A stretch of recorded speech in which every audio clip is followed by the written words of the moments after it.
Bob, you're up next. What is this panel? I thought this was a teacher convention.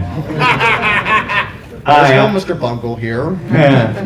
Hi, I'm Leprock. I run the concerts here at HarmonyCon.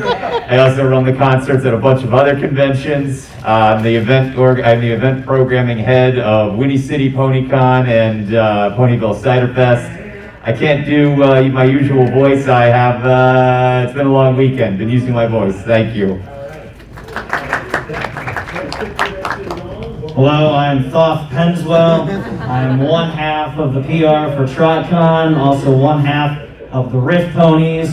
This is just one of the 14 panels I've been on this weekend. Anyway, come to TrotCon. Just got to do it a little more nasally. That's the only note I have for you. I'm Minty Root, a fan animator. I work on a couple of projects like Luna's Determination, The Fall of Sunset Shimmer, and Missing Out.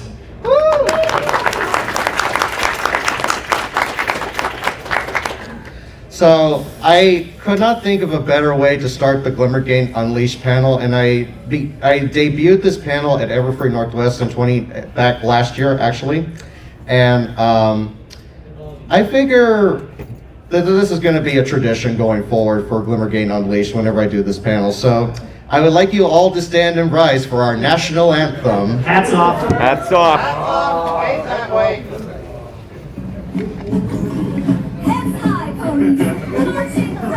As is tradition, big happy pony smiles.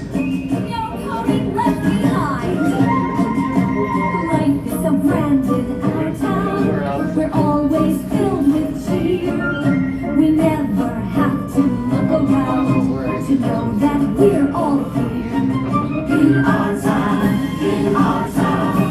we don't have to wait to find out that our destiny is just to emulate. Let's see those big happy smiles.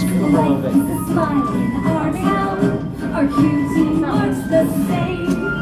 Because we do not separate ourselves by more than name. In our town, we dare not compete. Winning only breeds the worst, ego-filled conceit. Every pony wins. Life is a joy in our town. We're all equal here. No one is superior. And no one shakes in fear. In our town, we work as a team. You can't have a nightmare if you never dream.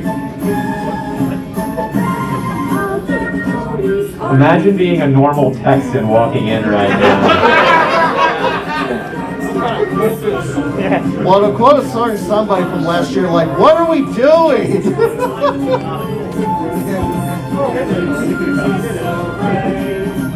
When you learn to act as one, it's like a holiday. In our town, we don't complicate. She did the face. When you learn to simplify, life is oh so great. Join in our utopia, out of the dark, handed by equality, by our duty work. Play ball! Wow. We need the voice of Hank Hill to be like, hey, is this the cult?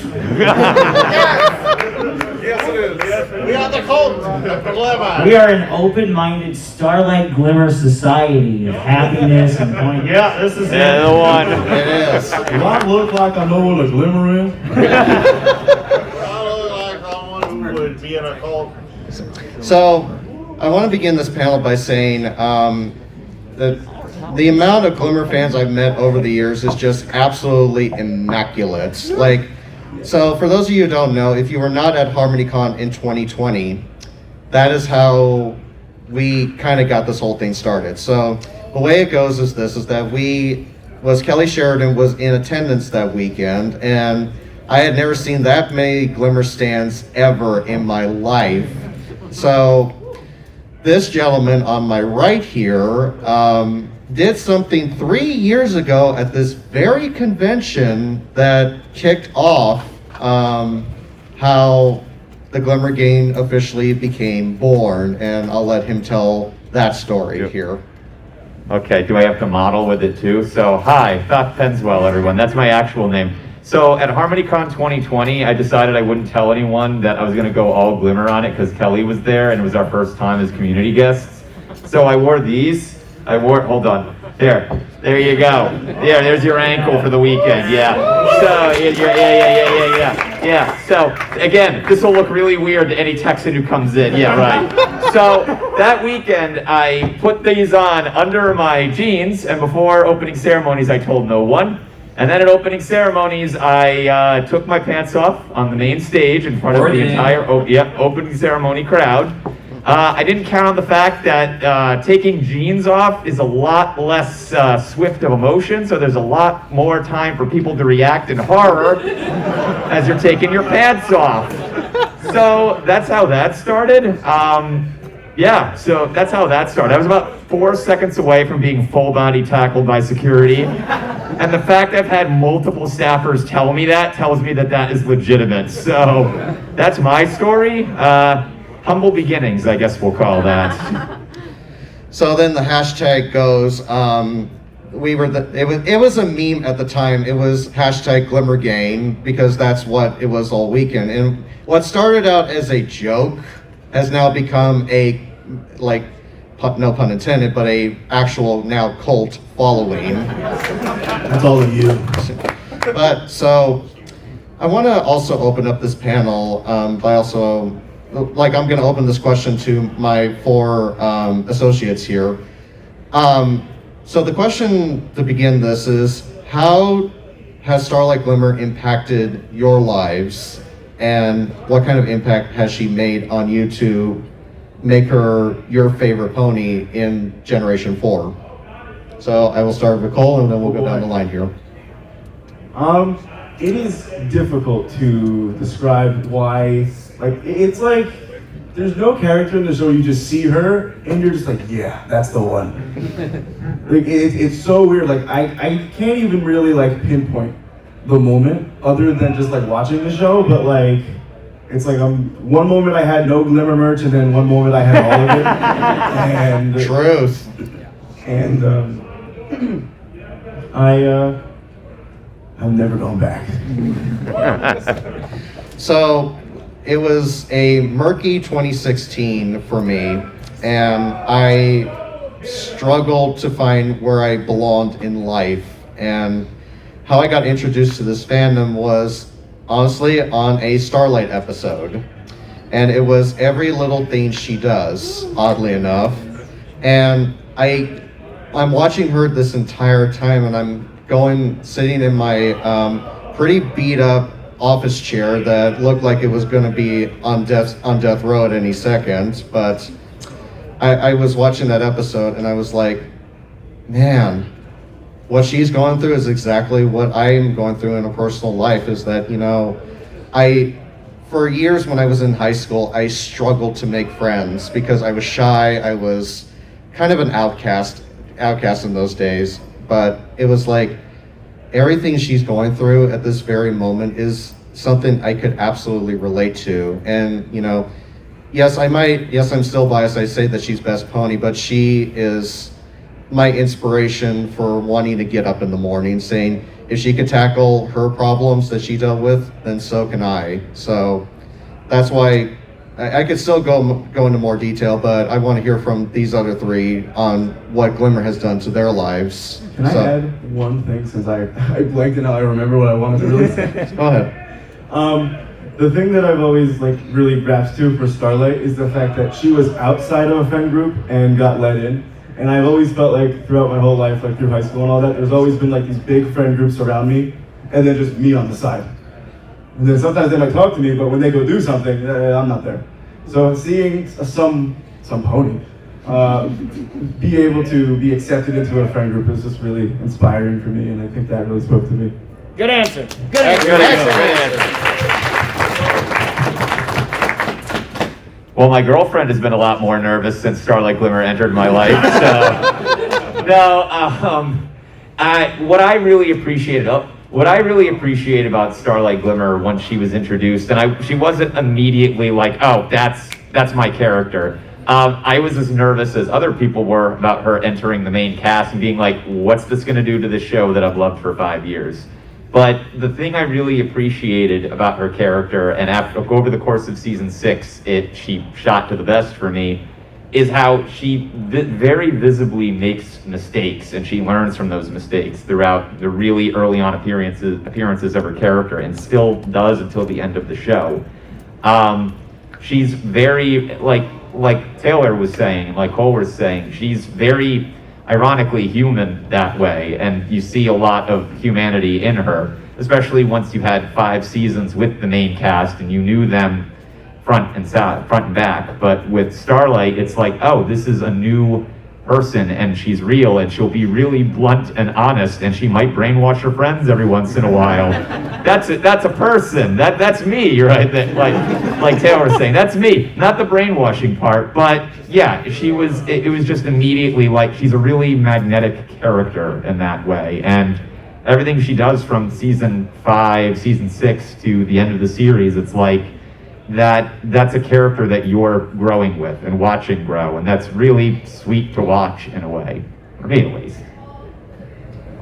I always have a different answer for this at every panel. You do. And I think that's because I'm always finding new things about Glimmer that just keep making her better. Even though it's 3 years later, she still just manages to be new and fresh and amazing every time you see her.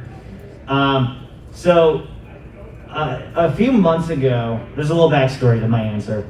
I started noticing just a lot of negativity online, and I felt like I was seeing a lot of people who want to focus on like bad things that others do, and focusing a lot on sort of retribution more than turning something bad into a good scenario.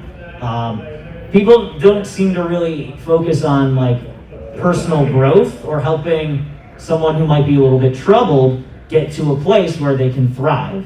And so I thought about that, and I turned that into sort of a critical thinking panel at Vancouver last month called Let's Talk About Redemption, where I really wanted to like take an in-depth look at like what are the pieces of redemption and why is it important.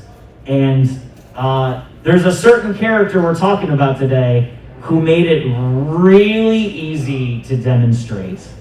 And really, really good to sort of focus on the important parts that people oftentimes will overlook. Because when you think about Starlight's entire redemption arc, if Twilight doesn't take the right steps throughout the series, right? Obviously, there's the season 5 finale where she stops her from basically ending the world. That's a good thing. We all agree. We like that. But even following up on it, I remember, especially back around the time that aired, everyone was like, why is she not in prison forever? Why didn't we throw her in Tartarus? And the answer is, that would have been a valid thing that they could have done. But Twilight saw the potential in her to not only just be a functioning member of society, but in fact to make society better for it. If we throw Starlight in prison forever, she doesn't step in to stop the Pony of Shadows in the season 4 finale. 7, it's Sunday, I'm tired. She doesn't stop Stygian in the season 7 finale. We lose the elements of harmony, and then Cozy Glow gets away with it in season 8. It was this entire storyline where you have to keep working at it, and she came into her own. And more than anything, I think when you talk about what makes a good character, having depth is very important in being relatable. And I think Starlight has by far the best redemption arc, giving her the depth that just makes her so relatable and so easy to love. Forget Chrysalis. Well, this isn't the Chrysalis Appreciation Day. No. That's the other one. Without her, because Without her, Chrysalis would have. Yeah. Yeah. That's what I meant. Yeah, you're good. That's my answer. So, Yeah, honestly, that deserves a round of applause. So, do some of you remember back in the early days of the fandom, they made some toys for supposed Princess Skystar. Yeah. A lot of us were really terrified they would try to add another character to the main six that would screw everything over, like the one worst character. And my fear was gonna get so confirmed with Starlight Glimmer. I was thinking, oh no, they're gonna just introduce another clone of Twilight that's just next to her. And it's gonna be just to market a new toy. And I was really freaking out because I was thinking way too much about the balance of the show, and then it just happened that Starlight just joined Twilight and just realized, hey, it wasn't too bad. I like Starlight. She's like Twilight, but more impulsive. She's just gonna try. She's not gonna even attempt to take the possibilities and the consequences of what she's gonna do. She's gonna try it. I like that. I like the counterpart that she has. I like the relationship she has with Trixie. Just the fact she completes it. You have Trixie who's super, she really thinks too high of herself with her skills. And she doesn't realize, the work she has left to do. And you have Starlight who's the opposite. She has limited potential, but she thinks she's incapable of doing things because, her failures as a filly. She is a great counterpart. They work great. They're two great frauds together. They're the perfect couple. And it just made me realize that I don't have to worry as much about change. And it's one of the reasons why I got inspired to do Missing Out. I realized that it's quite interesting because we had the last Nightmare Nights in 2017. We had people talking about all the stories that they had at the convention. That was my first Nightmare Nights, and I felt a bit like Starlight just joining a group. Like I felt like it was the last. And Nightmare Nights was what, 5 years ago? Yeah. 6. Yeah. And you realize at that point that Starlight joining the group plate is not that big of an issue in the grand scheme of things. For example, in the last problem, how she just fit in the gang at the end with, as a counselor. She had something to add to the show that I felt was very important. It didn't feel tacked on, and I'm really grateful for the writing team for handling her so well. They could have just made just Poochie, and they didn't. So I'm really grateful for her. She's adorable.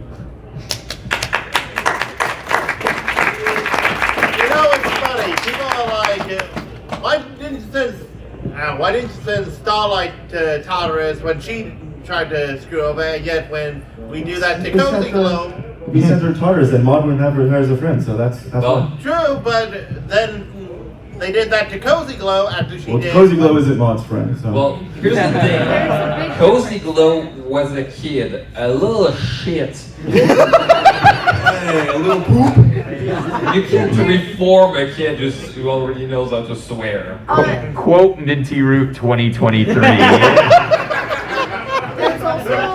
There's also a big difference between Cozy Glow and Starlight in the fact that when they're villainous acts, when you actually look at the intent of Cozy Glow was for entirely selfish purposes. That is a When good you point, actually yeah. look at the intent of Starlight when she was a villain, when we're first introduced to her, her intent is actually really beautiful. It's not villainous, she was very deeply hurt by something and was trying to spare that pain from other people. Her methods were wrong, but her intent was still good. Cozy Glow didn't have good intent. With Starlight, it was never about power. Yes. Right. Yeah, when she saw like that dead Equestria in the season 5 finale, you could see the regret in her face and like the idea of like, should I really be doing this? The thing that got her mad again was when Twilight called her out for it. Psychologically speaking, when someone is like very set in their ways, however erroneous they are, it is incredibly difficult to break them of that pattern. So, like, to the extent of like showing someone that you are literally ending the world, like, it's kind of a big deal. Very quickly, I do have a little Glimmer update from this weekend. Yeah. A little bit of news. Glimmer news. I assume some people were, but who was here for the Who is Best Pony tournament yesterday? For those who are unaware, the first ever 2-time champion at HarmonyCon in the years of running this tournament, I am proud to say, the best pony, according to HarmonyCon, is Starlight Glimmer. Damn straight, government can't take that from us. That was my update. I was gonna say that they have to stick that in the Constitution now. Yeah. That is amended law. Exactly. So we talked about Starlight and her beginning as a villain in the beginning of season 5, but I want to go to this moment of when she's going through her reform stage in the finale, and I think this is very important to note here because this is something I've neglected on this panel, and I need to rectify that just now. So let's get into it. Up. I don't know how important other ponies' friendships are to the future, but I can show you what the world is like without mine. Yeet! And we go into the wastelands.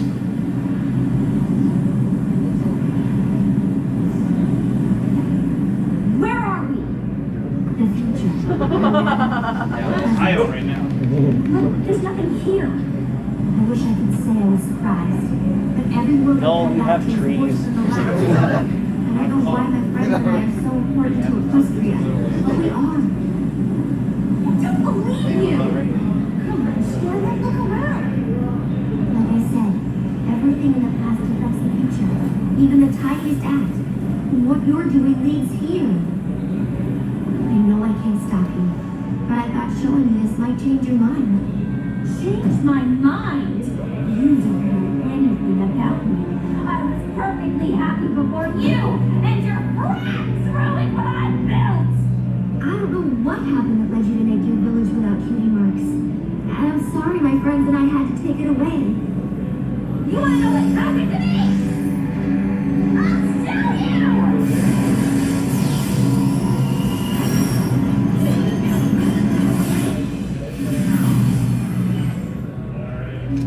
Where are we?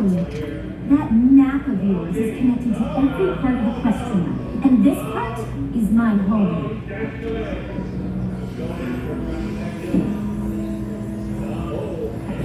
Look how cute she is. Last time we did everything together. In fact, you don't remember us separating apart until today.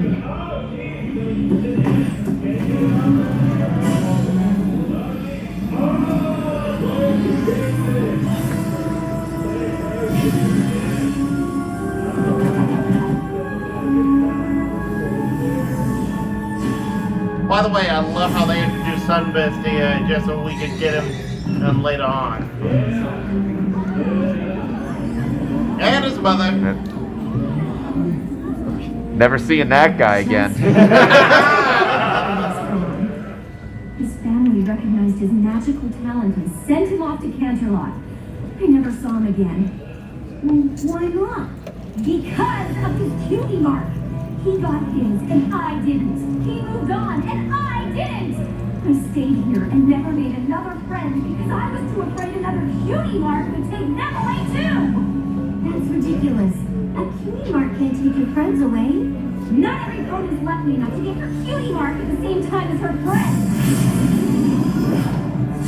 First off, not even in the same place. Second, coincidence. Friends because of the cutie mark. Fluttershy, no.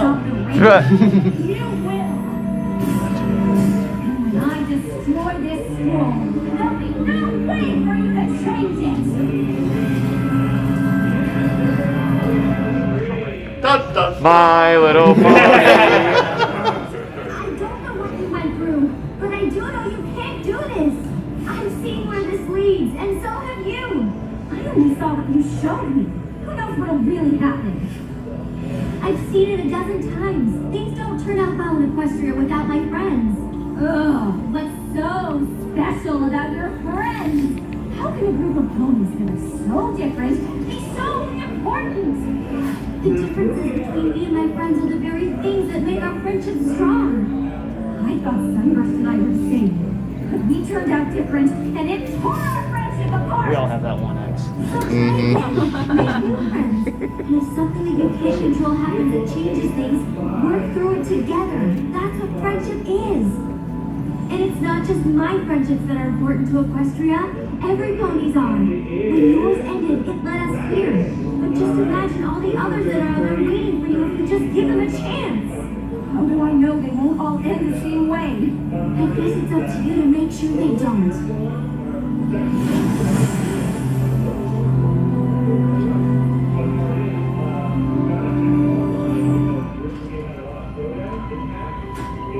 Good job, Spike.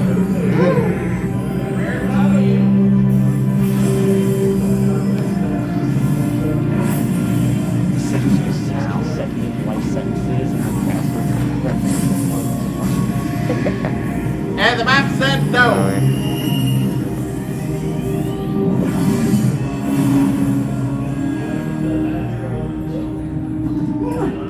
One castle of friendship? Check. What in Equestria was that? Is every pony okay? Can you do it again? One of amazing friends? Check. Yeah, Spike. It looks like Brown. What's she doing? Actually, it's kind of a long story. Why can't real TV be written this well? I was gonna say, man, what a good show. Can we just have a panel where we watch the show? like seriously. Yeah, because, you know, I look back at this one scene and it's like very crucial into, you know, how a villain is supposed to how a good villain is supposed to redeem themselves. And just in that one scene, that's a very appropriate way to be, you know, how Starlight is like, you know, so like she was very hurt on the inside when Sunburst got his cutie mark and all of a sudden just moved away, and all of a sudden it was that moment of you're scared for change, and like all the friends you made like in your early days are now gone, and that they're off to college or they moved away to another state. That's something that relates a lot to me as well, because I was someone who was scared of change, and like, you know, I want things to stay the way they are, but I realized, you know, that's just not going to happen, because change is a normal thing and it's sometimes a good thing. And what she had to go through was something I've gone through personally too. So I'm sure everybody on this panel has either felt some way or another way about that. And this is like a key component of what makes Starlight like a very likable character, because she accepts it and she realizes that I don't have to force people to do stuff. I can literally just try to be nice and be understanding what Twilight is trying to teach me, and understand how to be a better friend. And I've taken a lot of these lessons to heart and made myself a better person and making a lot more friends than I ever had. So if it was not for that one scene in particular, I would probably still be a mess right now, but it's a very key component.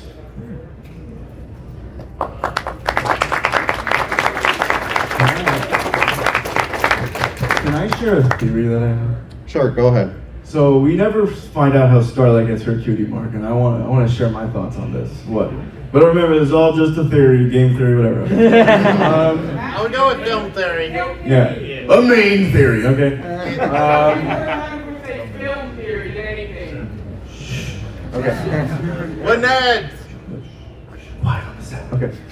Let me set the scene. So this again, we're gonna take a lot of. Oh, you have to say picture it. Yeah, picture it. Everyone close your eyes. Yeah. It's a dark and stormy night. Yeah. No. So we also never see Starlight's mother. Now my thought is I think her mother was an earth pony. This also is going to tie into why she likes kites. I'm going to tie a lot of things together here. So I think that because Starlight was a unicorn, her father was a unicorn, and her mother's an earth pony, her mother wants to do something magical with her daughter when she doesn't have magic. So she pulls out a kite and says, look, I can make this thing fly with just the wind. And so that's the thing that ties it to her mother. And if you look at her, the cutie mark is kind of like a kite. Oh. We're almost there. We're almost there. I'm not done yet.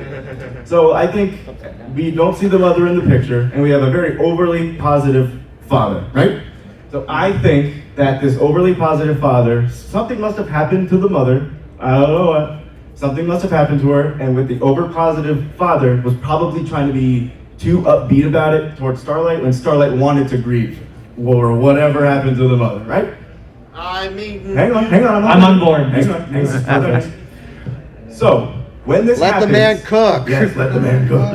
When this happens, Starlight goes off on her own and she sees the kites. Her and her mother always had these kites. But just this once, she uses the kite with her magic, and that's when she gets her cutie mark. So she has a cutie mark that she regrets having.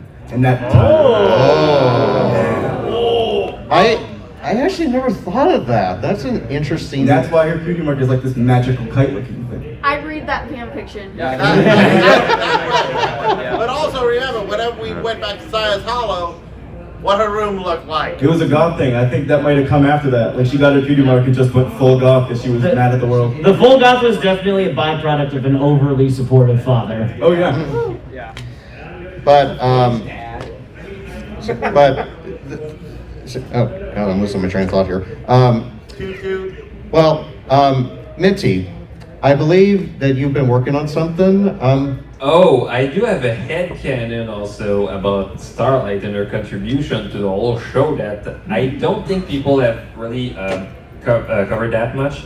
So remember our problem with how she swapped the cutie mark between Celestia and Luna?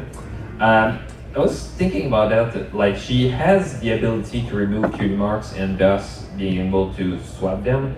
I was thinking about that. The one event that led Twilight to Starlight was the cutie map, and the cutie map was a remnant of the Tree of Harmony, which was created from the pillars of Equestria, including Star Swirl. And what was Star Swirl working on before he left? Portal magic. Worse. He was working the spell from Magical Mystery Cure, which swaps cutie marks. There you go. Yo! My headcanon is that Starlight's impulsiveness is the reason why they finally figured out what Star Swirl was trying to do from the very beginning, trying to swap Luna and Celestia's cutie mark together so they could finally see each other's point of view before Luna would turn into Nightmare Moon. That works too damn well. I read that fanfic. I read that fan fiction Yeah. Me too. We have your next animation. When's it coming out? Sometime. So, I kind of want to now divulge a little bit more into some of Starlight's best moments, and you guys are more than free to share your favorite moments from her time in My Little Pony. But I wanted to share, like, legit my favorite scene from her time, and it's just, you think of a children's show and you don't think of murder on a screen. That's what we get. Pony said, hold my beer. Here, hold my beer moment. Take them out, team. Actually, we just finished Professor Spitfire's work now. Sounds like some pony needs a little motivation. Go back there!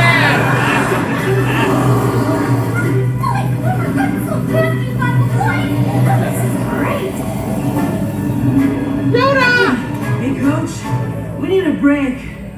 Friendship is about honesty, so believe me when I say we're not stopping.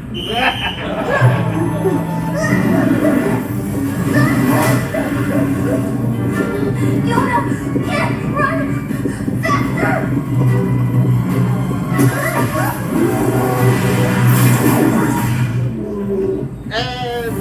Discord, that's enough!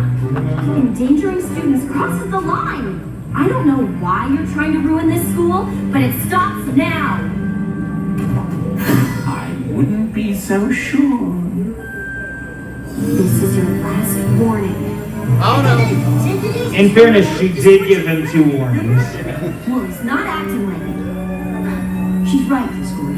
What's your problem? My problem? How is the fact that Twilight decided to put an incompetent, power-hungry unicorn in charge of her school my problem? What did you say? Well, that's And he's dead.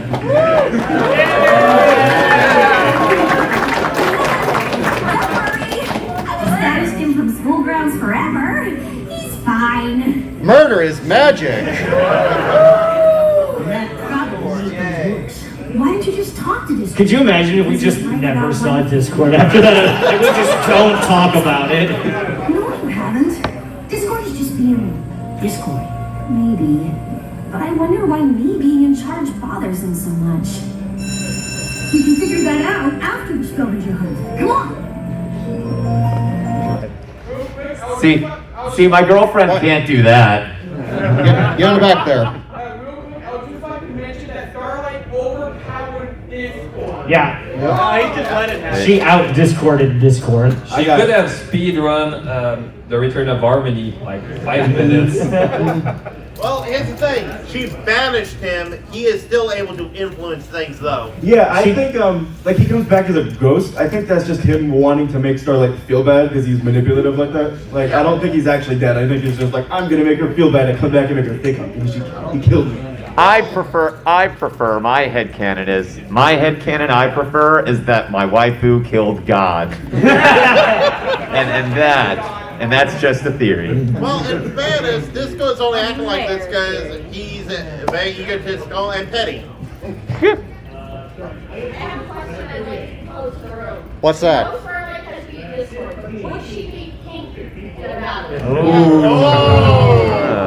Yes. I don't know. I feel like that'd be a draw. Here's the fundamental question I have about that question. We remember the end of the season 8 finale when like magic kind of comes back into Equestria.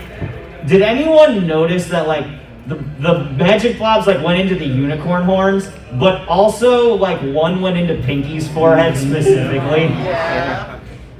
In order to adequately determine who would win, we need to understand Pinky's power, and I don't think that can be comprehended. Well, She can handle Discord's magic, so there's that. Yeah. At the end of season 9, Yeah. we saw her with Discord's magic. I Could just that did. could that affect the entire timeline? Have you also a combination of Grogar's magic as well?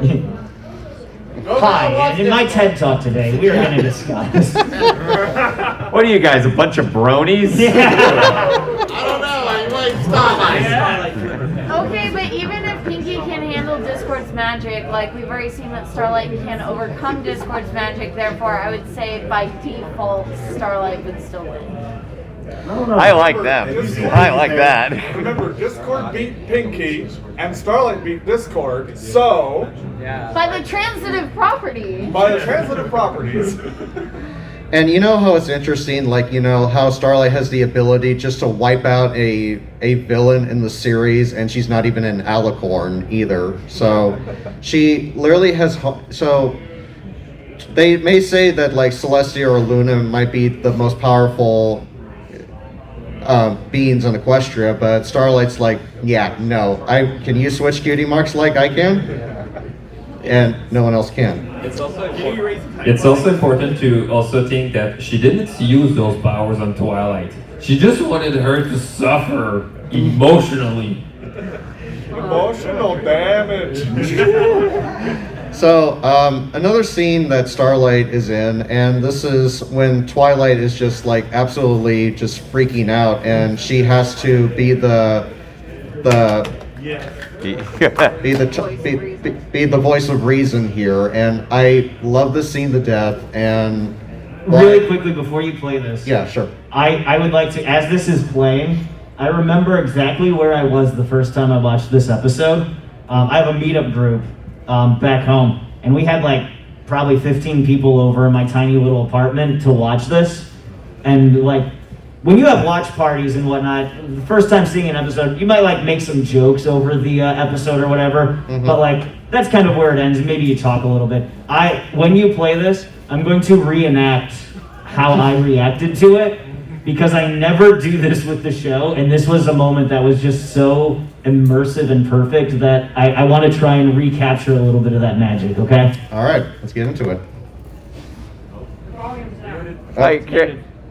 You'll have to speak into the microphone, Twilight. To get tired of pillow fort Okay, I'm gonna pouting? restart that. Okay, there we go. Oh. I wondered how long you'd take to get tired of pillow fort pouting. Every employee's already tried to cheer me up. It won't work. Oh, I'm not gonna cheer you up. I'm gonna tell you what you did wrong. What? You gave up too easily. Hey, you made me a guidance counselor. That means tough love. Mason was right. I failed. The school was a disaster. So was I when you met me. But you showed me that when you know in your heart something is right, you stand up for it. You did that for me. Why not for this? I can't go against the EEA. They're in charge of all the schools in Equestria. And you're in charge of all the friendship in Equestria. Why shouldn't you let some pony else stop you from doing your job? But the EEA rules. Bam.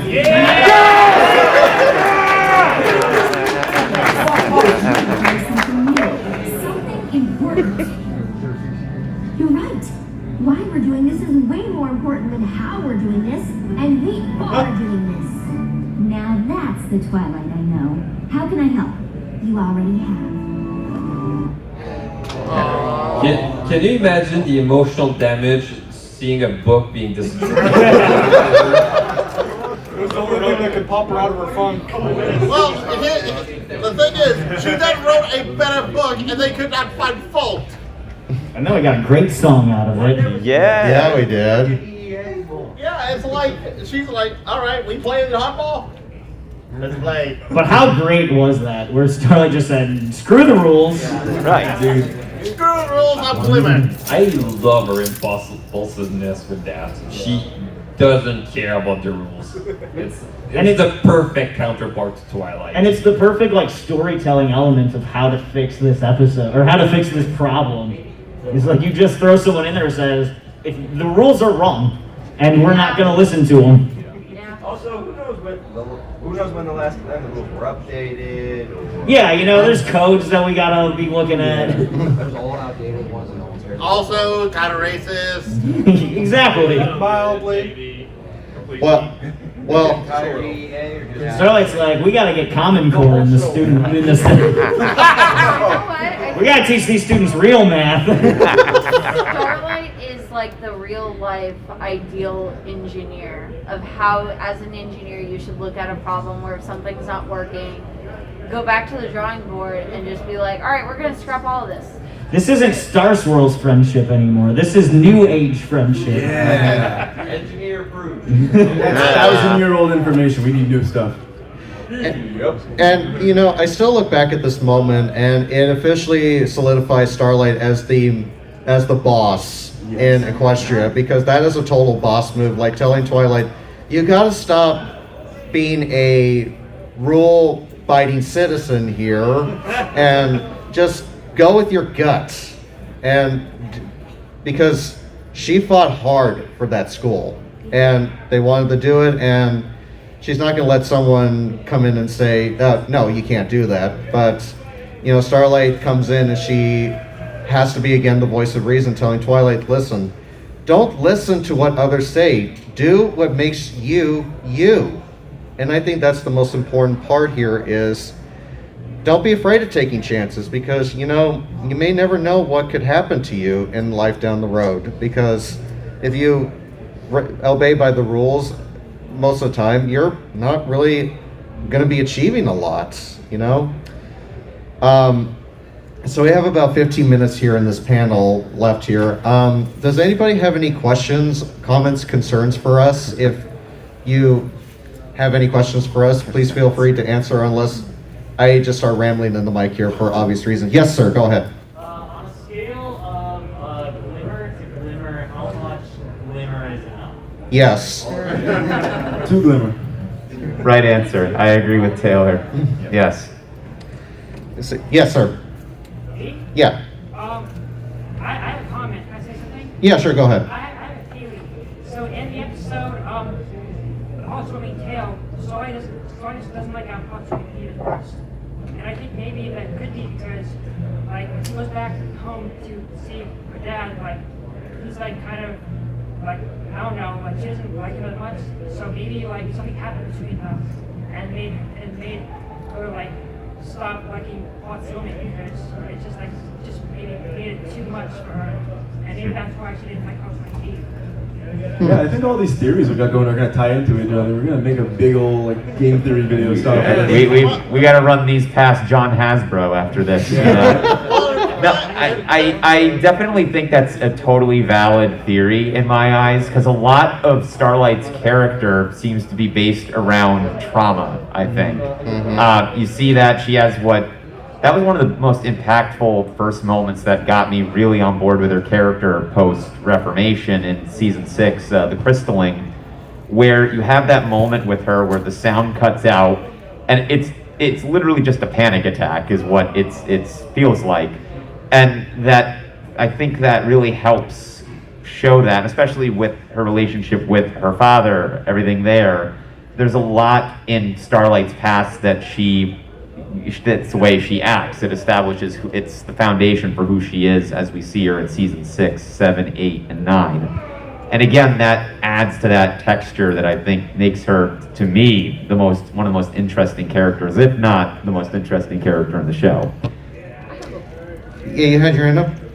Right here. Yeah. Yeah, I was gonna say, I think what I hear a lot from people is that like Starlight, they compare it to Twilight like so much. Like, yeah, like they're similar in ways, like they're both nerdy and like they're really good with magic, but like I feel like Starlight is more like sarcastic and like I guess sometimes she can be pessimistic more than Twilight because like I don't know, it's completely different like mindsets and like backstory and like everything. She has like a different personality, so like when people say that they're like the same character or like basically the same things, I'm like, yeah, you haven't been watching, you just haven't been looking at it from the right people. Twilight also had a much more privileged upbringing than Starlight. You know, she was 2 very supportive parents that she had agreements and she was fine with, and she had Celestia student like. Yeah. So Starlight didn't have. I would say Starlight is almost like what Twilight would be if none of that ever happened. Like, no. Yeah, Starlight kind of came from the pony equivalent, I guess, of a broken bone, I guess. Yeah, I wouldn't say that because... Not broken, it's just, I feel like she had disagreements with her father. Like, her father's not like a bad pony or anything, it's just they don't connect. And that happens with people and their parents sometimes, it's unfortunate. Parenting is hard. Yes, it is. And you should know that. Yes, I should. Actually, now I forgot what I was going to say. But actually, building on that, like, some of my thoughts was Starlight's based on, like, a lot of her growth, a lot of her depth of her character comes from her trauma. She clearly has abandonment issues. She has attachment issues. She has this, like, deep fear of, like, being left and that like those relationships aren't going to last, and yeah, it's really inspiring and powerful to see her overcome a lot of that throughout the series. And as someone who's been through friendships like that over here, I can relate to that immensely, and being able to prosper through that and learning through those sorts of incidents and relationships. She's really great that way. Oh, you remember what you were going to say? I did remember what I was going to say. I was going to ask if anybody else liked Star Swirl the Bearded, and then when those episodes came out and the way he interacted with Starlight, was there anybody else who just wanted to punch their TV? And, I think we all that was the moment when he started treating Starlight so poorly and being a judgmental. So what's really cool about that, and why I really appreciate the writing of Star Swirl, is we talked about the spell that he never finished, right? What was the answer to that spell? Friendship. So if he never finished it, what did Star Swirl never figure out? Friendship. So when he shows up out of limbo, it makes perfect sense that he's just a dick. I want to touch on that a little bit too, because I kind of wanted to talk about this. I believe that Starlight, like, at a point where we kind of felt like we'd learned all the lessons in the show in season 7, Starlight did such a good job of, like, one, showing that you haven't learned it, and it's one of those things where, like, you have to keep learning these lessons to really ingrain it. She gave us a perfect reminder in what I think was, like, the line in the show that went the hardest out of 9 seasons. You can debate on this, but the one that hit the hardest, I felt like, and really kind of put into perspective what all of this was about, is when Star Swirl convinced Twilight to just dismiss Starlight. We're doing it his way. We gotta ban the dude that no one knows anything about. Don't listen to her. And Starlight gets a minute with Twilight, and Starlight's like, or Twilight's just like, we gotta do it his way. And Starlight goes, well, I'm glad that your idol wasn't around when you met me, or I'd be banished forever. Drop the mic! Before that finale debuted, I've been watching and I've been kind of silently thinking in the back of my head, she might be the best character now. Because she's pretty dang good. She dropped that line and I went, yep. Yeah, she's the best.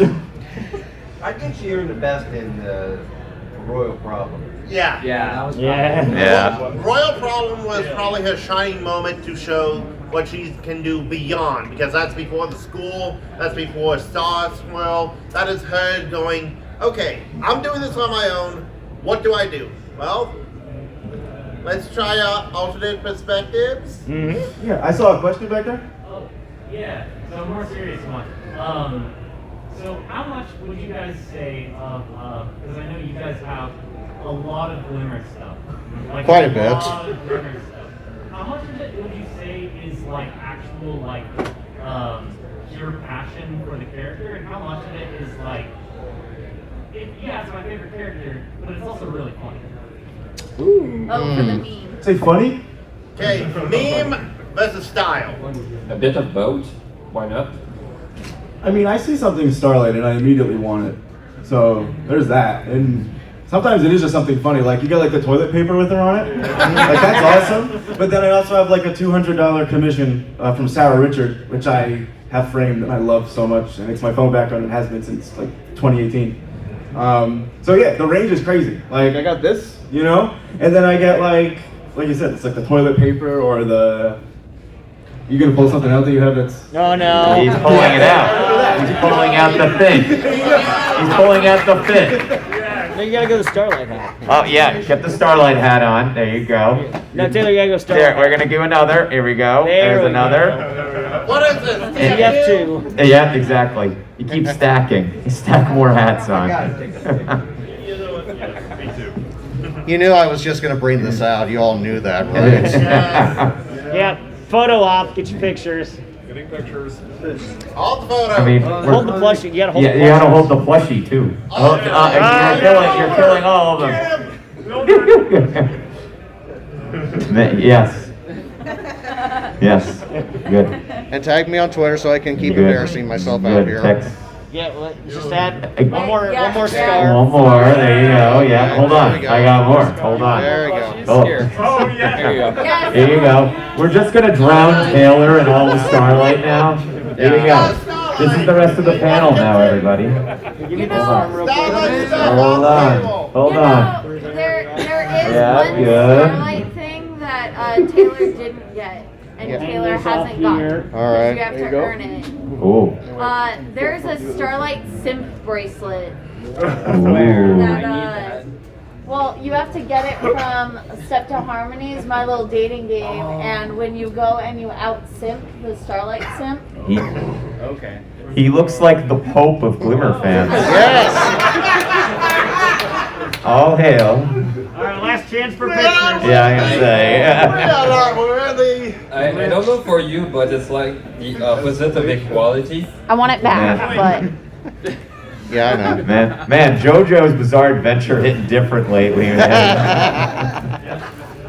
right, 5, 4, 4, 3, 2, 1. Okay, he's gonna overheat. Let's get all these things off of him. So I can actually breathe again. Yes, I was gonna say, we need Taylor. We need Taylor to not die. Our glorious leader. Yes, exactly. Okay, again, if an ordinary Texan came walking in here at that point, I think we repel ordinary Texans. no, they should join. They should join. If we got a random cowboy in here, just join the Glimmer Gang. Let's do it. Domination. All right. Like I always say, once you join the Glimmer Gang, you can never leave. No, exactly. Exactly. That's why you're all dedicated, and that's why I continue to embarrass myself. Uh-huh. But I'm gonna want to touch upon a really sweet story here, since we go from a meme moment right there to a little bit of a sweet moment. So it was HarmonyCon 2020, and and Kelly Sheridan, like I told you all, that she was at this convention. So I was standing in the autograph line, and I was maybe 4 people away from her, and so the guy in front of me is asking for a hug, and she's like, "Well, I can only do air hugs. Is that perfectly fine?" And the guy said, "Yeah, it's okay." And me, I was like, I'm pretty much expecting a air hug from her too.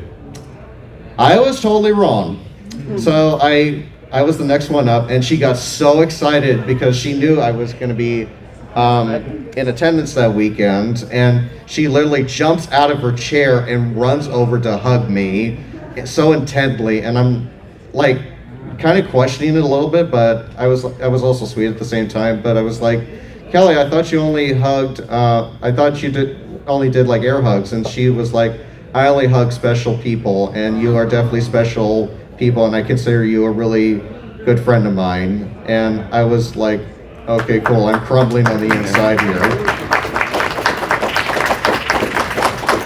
So that's like my highlight right there, that now Kelly Sheridan is going to hug me anytime we're both at a convention, even though I'm dressed up like this. She even told me at Everfree last year when I was dressed up like this, she said, your style is just immaculate. No one else in this fandom could top what you're doing right now. So I take that as the voice of Starlight Glimmer, I take that as a very, very high compliment. You are literally the Pope of Glimmer. Yes.